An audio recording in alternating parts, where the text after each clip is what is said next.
challenges for Jamaicans.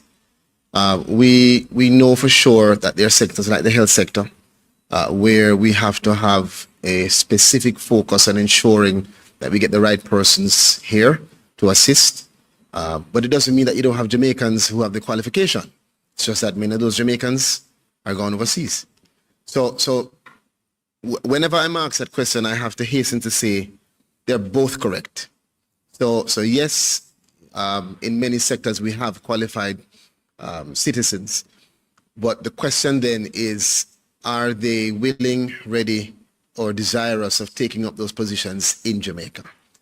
We are developing the labor market so much so that we hope to move to a space where Jamaicans choose Jamaica, where they can choose Jamaica based on their circumstances. And we're seeing that. We're seeing that through the numbers, the statistics is proving it, starting is establishing it.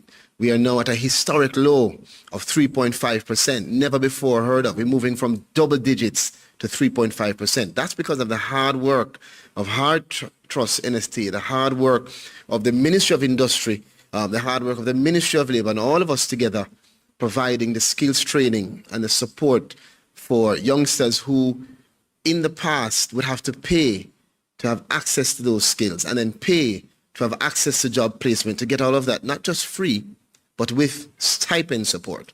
So the sectors are aligned based on our labor market information system. And we're seeing an evolving market that's moving into the gig economy, which means that a lot of persons that would normally be seen in as laborers are now moving into TikTok and online BPO and many other dynamic forms of employment that are providing them a revenue that you cannot think of. And it's good. It's good. It's a part of the decent work and future of work system for us. But it's also a part of our mandate in terms of refining our labor market information analysis so that we can know where to allocate resources and where to put more support.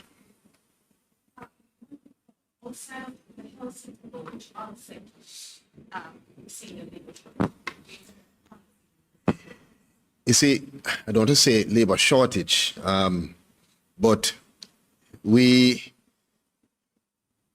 are looking on sectors such as the manufacturing sectors. We're looking on sectors where even agriculture, where despite having many persons here who are quite qualified, you still hear many farmers and persons who are investors saying that they're having difficulty. And we are actually finalizing our assessment now. What I would do, Minister, with your leave, is get back to you with a fulsome listing of all the sectors with details, percentages, to give you some specifics in terms of the percentages and the different sectors. All right. Thank you. I want to move on to, you have one more? Okay, this will be the last one, and please use the microphone. Yes, you have Hi, it. good morning, everyone. Trisha Gay Kelly from CVM. Minister, you recently commented on a report, an international report that suggested that the Canadian Farm Work Program, on that program, the workers weren't being treated fairly, and you said the report was not entirely accurate. Could you comment if there's any update on that report, as well as any update regarding the program itself? That's a very loaded question. I don't recall a report that said that the Canadian farm workers are not being treated properly. You're talking about the Amnesty International report? Okay, the Amnesty International report was not specific to Jamaica. The Amnesty International report was a report about temporary foreign workers, of which there are hundreds of thousands. Jamaica has 9,000 workers in Canada. We are in the agricultural sector, which is actually one of the sectors which the policies in Canada was not shifting or impacting. Needless to say, over the last 2 years, we have been consistent in our effort to ensure that the environment in which our workers are placed is at a high standard and at a standard acceptable to Jamaica. We have as you know, gone not only on observation tours and had discussions with the government and other stakeholders, but we've implemented several things, such as increasing the number of liaison officers, opening up new liaison offices, which is instrumental to make sure that our farm workers and employers have access to us consistently.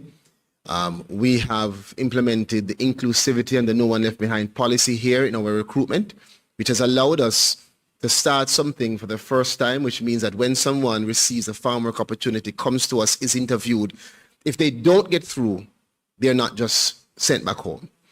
They are given an opportunity to be diverted to heart if it is a literacy issue.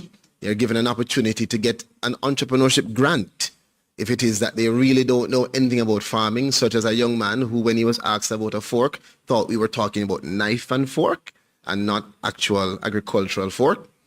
He was given an opportunity to start a business, and now he's doing pretty well.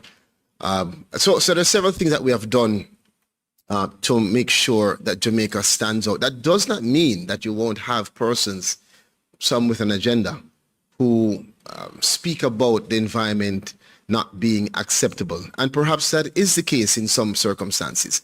However, we have been strident in making sure that where we see or identify any of those issues, we take swift action to either remove our worker or to have the conversation, as I did when I first traveled to Canada, and the first stop was the farm and the accommodations where we had an issue that was raised globally.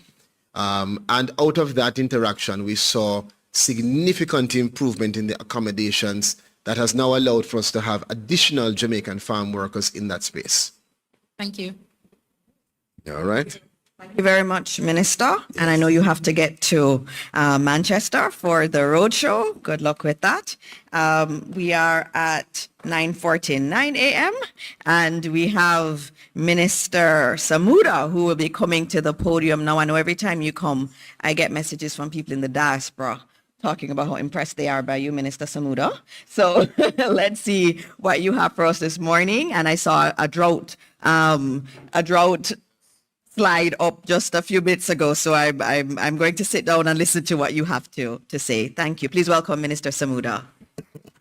Well, good morning again, ladies and gentlemen, and thank you for the welcome, Minister Dixon. I'm going to ask them to just open the slides that they had up earlier. It is related to the current climatic state that Jamaica finds itself in.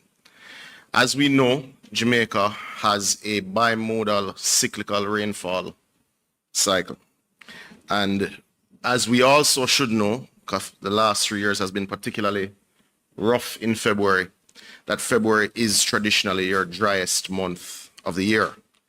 So we start first by sharing with you what the rainfall looked like in totality for last year.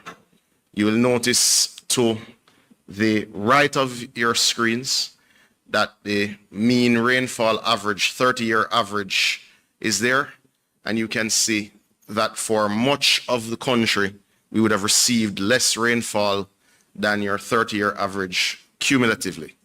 Now, you did have a very wet November, but when one contemplates the flows and how aquifers are recharged, you understand that you did not have a wet enough year to avoid drought conditions at the beginning of the year. Now, as early as December, we saw reductions in rainfall, as you can see, in the south central of the island, as well as the western end of the island. And again, you will see how it compares to your traditional 30-year flows.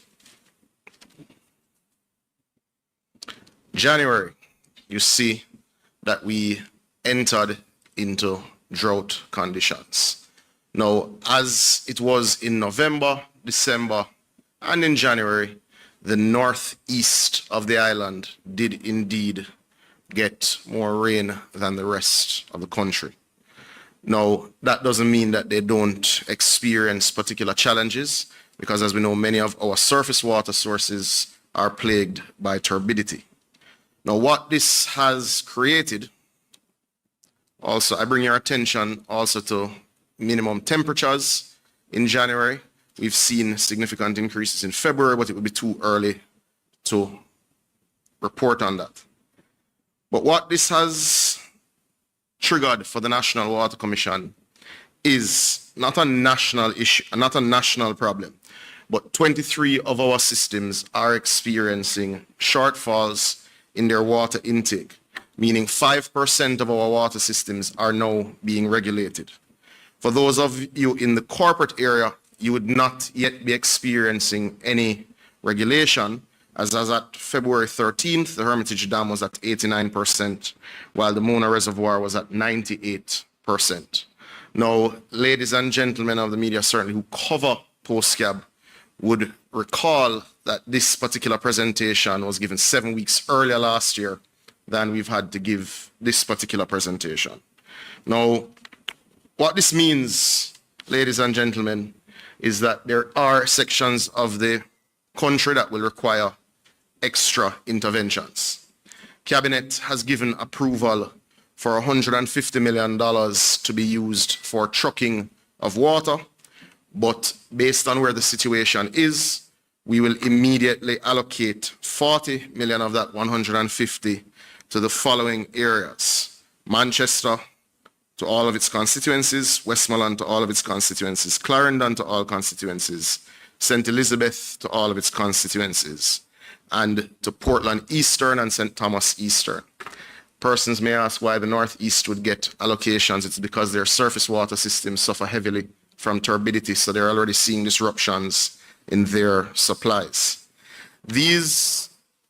The trucking program will be overseen by the municipalities.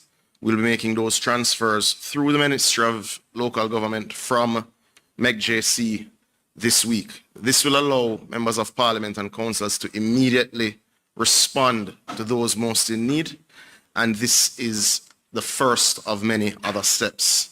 You should also note, because it has been reported in the media, that the government intends within days, actually this weekend, to commence its distribution of 10,000 water tanks as announced by the Prime Minister in his last budget. What that will allow, in essence, is 150 recipients per constituency to receive tanks. This is a major intervention in the tertiary storage level. We get the comments every single year around drought about what the investment program is and how you're reducing the impact of that of drought annually. And I'll give you a very overarching general comment, because we are in budget season, so much of the details of our investment program will come in budget. But I will point to those who have taken the time to examine the budget that the Ministry of Finance has made available some 10.1 billion Jamaican dollars, the highest ever, to the National Water Commission to continue with its capital works program. $7.3 billion of this is already under contract. This is not projects that may happen, could happen. These are projects that will immediately commence in April once the first warrant comes over from the Ministry of Finance. But this is a cyclical issue that we face. We do have a bimodal rainfall pattern, and we have suffered from 40 years of disinvestment in the water sector. But we are blessed that this discussion is happening 7 weeks later than it did last year. We're also blessed where the rainfall outlook for February to April is not as chronic as it was last year. It doesn't look good on the screen, but we do expect that the rainy season will start in April this year as opposed to May last year.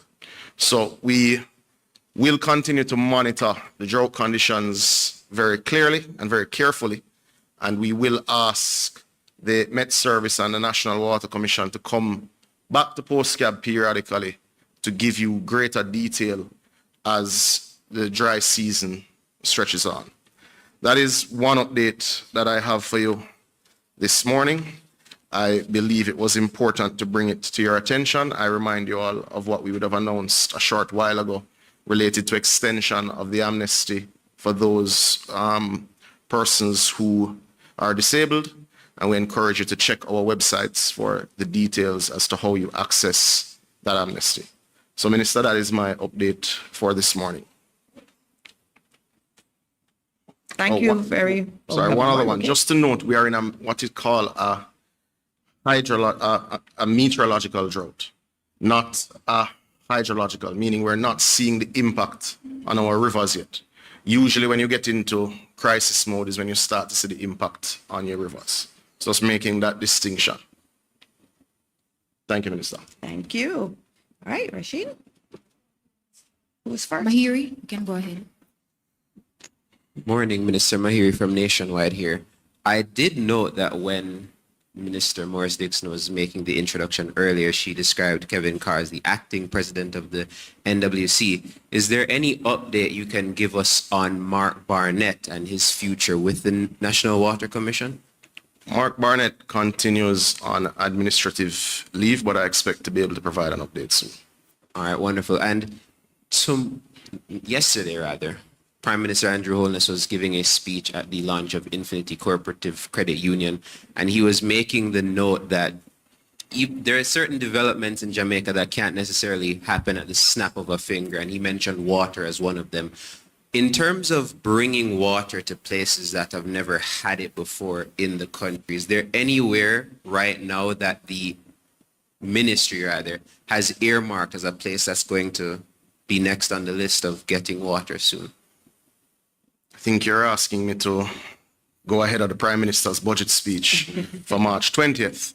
But I would make the point that 4 years ago, the National Water Commission served 75% of the country. It now serves 78% of households. The stretch between 78 and 90% are served by either private or municipal sources, and there's 10% of citizens who are outside the utility footprint, the known utility footprint, who either do rainwater harvesting or purchase from sources that we're unaware of. The Water Commission's capital program has improved service to over 150,000 Jamaicans over the last 4 years. The capital program will see between 38 and 50,000 persons additionally benefiting this year. Question. Where is Northeast St. Anne as it regards the Spark and REACH programs?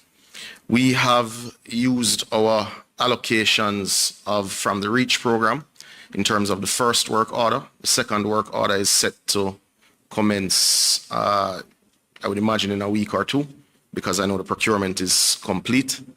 As it relates to the Spark program, we are hopeful to be listed in the next work order. Our approved roads are on the Spark website, and these roads were chosen by citizens who would have attended our consultation exercises. Minister, Trisha Gay.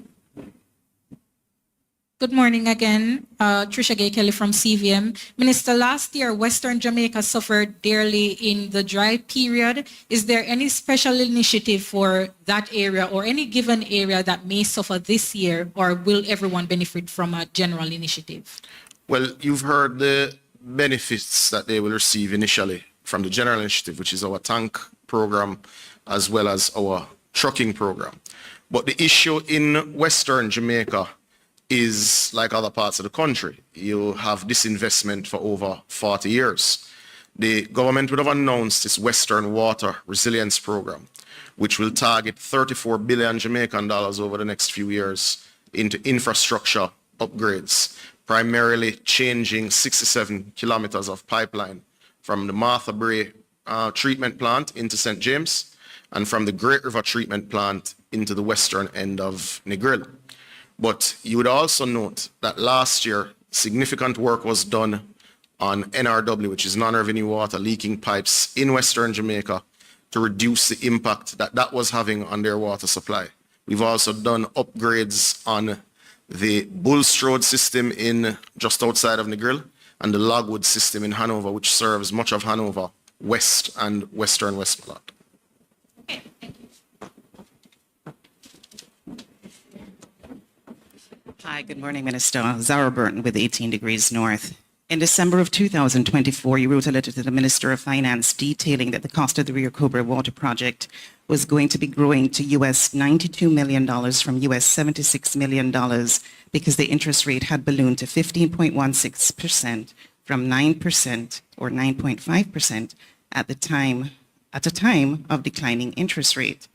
One water sector economist questioned why there was no competitive bidding, that the price would have been maybe far less. Vinci, in an announcement from the Prime Minister, seems to have been selected from 2009 for this project. The question is, why was there no competitive bidding if in fact there was none? Second question, what percent of this water from Rio Cobre will be used in St. Catherine? And third, why hasn't the public been made aware of the increase in the cost? Well, firstly, the public should be aware that this project does not reflect government debt, meaning there's no liability to the government or to the people of Jamaica. This project is a PPP being undertaken by a group of private sector companies, including Sagicor, Jamaica Producers, Epley Limited, and Vinci, among others. This project, as I mentioned, does not have Jamaican debt. However, the NWC is a member of the special purpose vehicle undertaking this project. When the approval was given in 2022 for this project to be undertaken, there was a competitive process in seeking financing from the local market for the project. The local market did not take up the offer. The SPV then went to the international market and was able to get the project financed by a French development group, which is commonly referred to as Proparco. I don't remember what each letter stands for, but it is the equivalent of their version of USAID and their development financing mechanism. It was also taken up by the IDB Invest. Now, unlike what the local market was expected to request, the SPV was asked to include a debt service reserve account and a fee payment reserve account, meaning the additional cost of the project is related to money that you have to put down in an account should you pay late, etc. The SPV and their financiers are not compromised. That is what has increased the cost of the project. These figures, when the 22-year life of the project is complete, will be returned to the government, well, not the government, will be returned to the SPV, meaning the money returns to you when you complete payment. But the increases in the cost of the project would not be made public at this juncture because the OUR is to complete its process on Monday of next week, when any detail reviewed by them and the final structure of the tariff arrangements would be made public. But this doesn't affect Jamaica's debt, and it doesn't affect the tariff structure of NWC to the customer, because NWC produces 180 million gallons of water daily. This project seeks to provide 15 million gallons daily.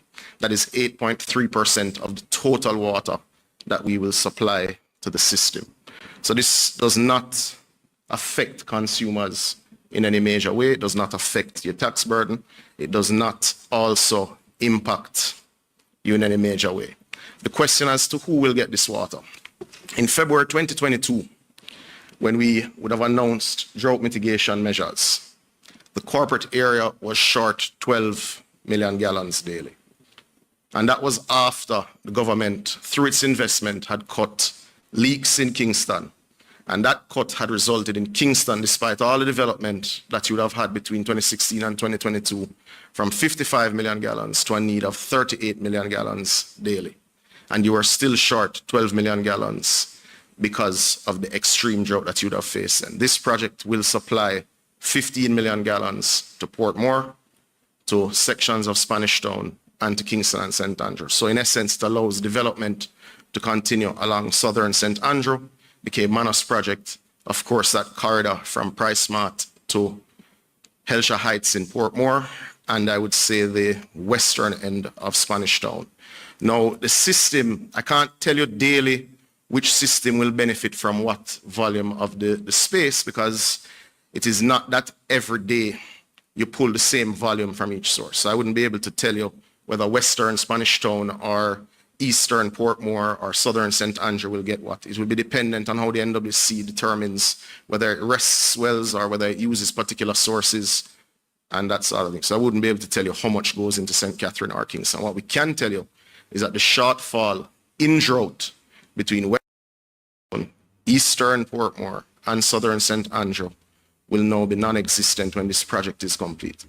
I'm not getting an answer to the question I asked at first. I wanted to I'm know. not understanding your question. Okay, let me repeat. The competitive bidding that I was speaking about related to the person or the contractor doing the job of the water treatment plant, not the competitive financing aspect of it. I'm asking about the competitive bidding process for the person. Why was Vinci from 09 the one that seemingly was selected? And I said to you that the water resource economist I had spoken to had said that if you had put this out to international tender, you would have likely gotten additional persons that may have been interested. So I was asking if there was in fact competitive bidding for the contractor. Vinci is the largest infrastructure developer in the world. They are well known to have particular competencies in water systems. I believe a proposal was received from them in 2009 and was accepted by the government of Jamaica. Both administrations have had oversight of this project and had no difficulty with the proposal that was made by Vinci in 2009, which was accepted then. It has taken several years through the project development phase to get to this stage and has had different partners at different junctures in the proposal. I can't speak to the evaluation of 2009 as it predates me. Good morning again, Ministers. Shoshana Small from the Gleaner. Minister Samuda, has a new chairman been appointed to the NRCA since the resignation of Welton Madden? If not, when can we expect an appointment? And Minister Dixon, we've had now 3 high-profile incidents at St. James High School, the latest one resulting in classes being suspended. So I'm asking, since this is not the first time that this is happening, should the Ministry of Education shoulder some of the blame that's about what's going on at the high school? Since after the first, I think, 2 incidents, the ministry was to do an investigation. Was this investigation completed? What were the findings? And what actions, if any, were taken? So I'll answer mine first. The chairman has not, or the appointment of a chairman has not yet taken place. We expect that this will happen within the next week. Within the next week. All right. I'm going to ask Miss. I do have to. Okay, go ahead. This is our last question. Oh, okay. All right, you can quickly ask your question and then we'll have to move on because I know we're at the end. Minister, this is about now the move away from the monarchy. Just curious, do you have a sense of an answer? Forgive me if I'm incorrect on this. I didn't see where the government responded to the opposition regarding the concern about how the president would be elected. Did the government respond to that? If not, can you, or you're not in a position? I'm not in a position to. I know that the Joint Select Committee up till last week met. And remember, there's a Joint Select Committee of Parliament that is meeting to discuss the draft bill. And in that draft bill, I remember there being a section on the election of and the selection of the president. I think it went into quite a bit of detail. So as a part of that Joint Select process, they will be going through those details in the bills. And they've actually asked for public consultation. So members of the public have sent in their submissions and the Joint Select Committee is listening to them. So in terms of the details, though, next week I know our Minister of Constitutional Affairs will be here, so she can take some of those questions. Minister, the final question is from one of the students from Caramel. Oh, I didn't answer the other one on St. James High School, and you are correct. There have been several instances of issues. And I know I've watched the news and seen it in the past. And I will say what happened on this week was very, very disappointing. And our students are our priority. And for us as a government, the education of our students is number one. And when you have your students not able to go to school because of the internal politics in a school, it is a problem. And we're going to have to fix it. And we feel that we have to look at the legislation. We have to look also at the regulations, because I know I was on the Education Transformation Commission. And from then we had said that the law and also the regulations, they don't give enough power for stepping in. And that is something that we're going to have to address, because what happened is unacceptable this week. I have Miss Murray here, who is the head of the NCE. She was there yesterday. There was a series of meetings that we had. We had meetings with the chair, had meetings with the teachers and other concerned individuals, and went through all of the issues, all of the interpersonal issues. But interpersonal issues should never lead to students not going to school. And we feel very strongly about this, and the ministry will have to intervene earlier in some of these matters. We may have been late in terms of intervention, but I'm saying to you as Minister of Education, these things cannot continue. And I don't think anyone in Jamaica watching that video about those actions. And our students deserve to be at school, not being deprived of education because of internal politics. She's gonna come and tell you about, she would have had more. Okay, Minister Samuda wants to go. He wants to sit down. He doesn't want to take anything else. Ms. Murray, for him? Okay, all right. Ms. Murray, yes, you can come. Ms. Murray is gonna come and quickly clarify the rest of your question in terms of what was done. And the CEO is also here. Our Chief Education Officer is also in the room, and our Permanent Secretary is also here. Ms. Murray, go ahead. Morning, everyone. Could you raise a concern about St. James High School for me? I said that this wasn't the first time that something like this is happening at the institution. So in the previous instances, when the ministry rather intervened, what was done, what kind of actions were taken to prevent, what we had happening recently? So we're talking about recently. We met with them yesterday. We met with the board yesterday. We met with the academic staff yesterday and ancillary, all staff members, we met with them. We met with the board and the staff collectively, and then we met with the board by itself. We wanted to find out what were the issues. And there are a lot of issues at St. James High. There are interpersonal issues. There are issues regarding how do they manage conflicts. That is another area that we need specific intervention. We also recognize that there was a breakdown in the governance in terms of how the board adjudicated on matters. When we spoke with the board members, they were saying, look, we want to make collective decisions. We want to be part of the decision-making process. Yes, we agree that there are some issues, but at the end of the day, we want to have a stake in it. And so there was a breakdown, and we want to fix, we have decided how to fix that. Right? How do we get boards to observe their collective, which is indeed fiduciary responsibility to act in the best interests of schools and children placed in their charge? Ms. Murray, this is the first time that the ministries meet in school. They didn't meet with them in the previous instances. And were any investigations done, any actions taken? The region. The principal? But I have been with the ministry, I've been in the NC 2009, and we've had several interventions with Montego Bay High School. There was a detailed report. St. James High School. There's detailed reports. You can consult with me, can share them, and several interventions have been made. Okay? But St. James High was senior school. It's come far. It was senior school was a school that was really a place where they socialized criminals. Things have changed. Transformation has taken place or is taking place. So we have to manage the process. We have to identify what are the strengths of the institution, the limitations, and develop appropriate strategies so that we ensure that we have synergy between board and school. Thank you. Yeah. You have another function to run to, so go ahead quickly. Also, the meeting yesterday,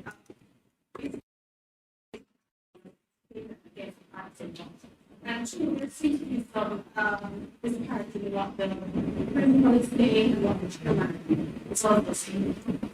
All right. I heard you, so I will. That's it? Okay. Is Mr. McCurdy the chairman of the board? And two, Mr. Martin, why is the government, there seems to be a reluctance in terms of releasing the SSL authority for anything why? Here, the opposition saying sections of it have been leaked, and you say why there is seeming reluctance to make it public. Yeah. Okay. All right. On the SSL matter, I don't know of a seeming reluctance. I will ask the Minister of Finance to speak on that. She will also be here next week in terms of the SSL matter. In terms of the school and St. James High and your question about moving forward, I haven't even gotten a chance to read the report. They got back in at 11 p.m. last night. They were working through the interpersonal challenges. And, you know, in Jamaica, we have interpersonal challenges across the board. It's unfortunate when it seeps into the leadership of our schools, but we're going to have to deal with it. And we are dealing with it strongly and frontally, and we're even looking at our regulations to look at how we can change those to ensure that if there are any issues in a school, that there is more latitude for us to act. I heard someone on the radio yesterday saying that I was impotent to act, meaning that the law doesn't give me much leeway in terms of stepping in schools. And I think it is something as Jamaica we have to look at, because these issues, it's not just this school. You know, there are many schools and there will be issues that will come up over time. And we want to ensure that our children are never deprived of their education in situations like this. But once I get the report, I'll talk to you some more. I think Minister summed it up nicely, but we just want to extend appreciation to the board of management that has held the situation in check, and the region as well, the regional director and the team. And we want to just ensure them and assure them that we stand ready to support them.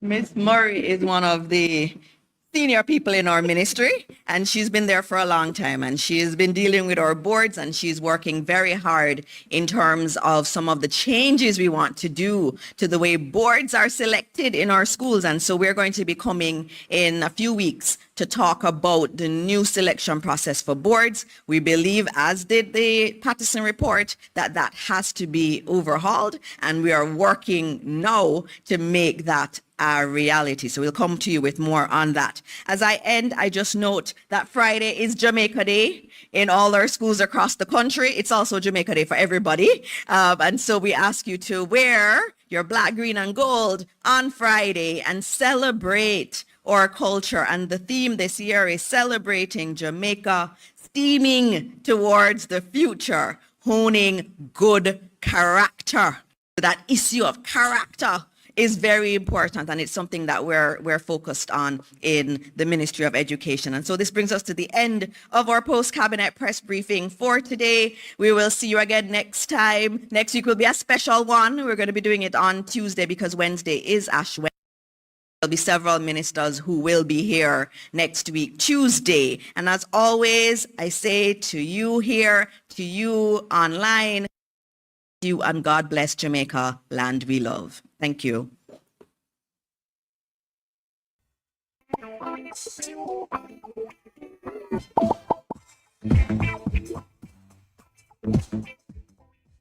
Hello, hello, hello.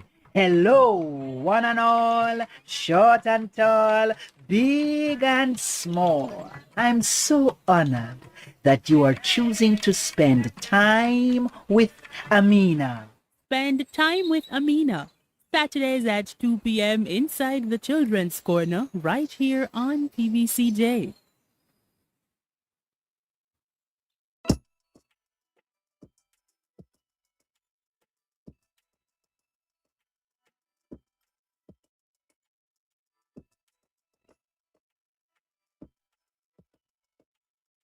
I must urge all users of cyberspace, do not, for fear of being labeled a victim, refuse to report or follow through the process.